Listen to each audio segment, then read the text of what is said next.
Vyrai, pasakysiu atvirai, yra vienas pokalbis, kurio mes vengiam visą gyvenimą, tačiau ta tema atveria jėgą. Tai mirtis. Šį vyrų vakarą mes nekalbėsime apie mirtį, kalbėsime apie tai, kaip ši tema kviečia gyvenimui. Mes susitinkame su gydytoju Ivan Gavriljev, kuris jau 10 metų lydi žmonės šitame kelyje.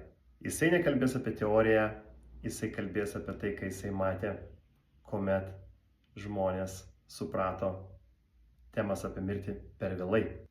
Kodėl tai yra svarbu vyrui?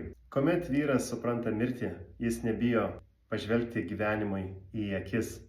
Jisai žino, kur pasakyti ne, o kur pasakyti taip. Ši vyrų pirtis yra skirta tiem vyram, kurie nori pažvelgti į gyvenimą tikrom akim, būti tikri, tikroj erdvėj, be kaukių, nusimesti baimės naštą ir atskleisti savo vyrišką potencialą. Čia ne šiaip garas, tai yra visas ritualas, visa apeiga.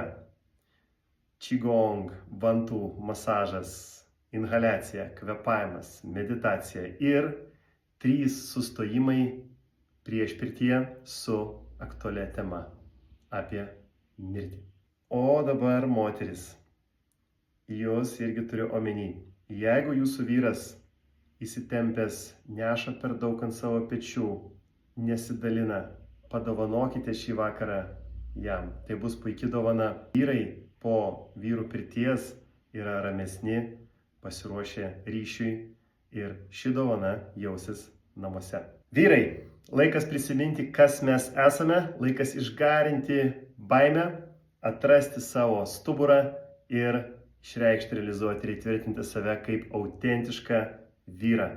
Susitinkam vyrų rate.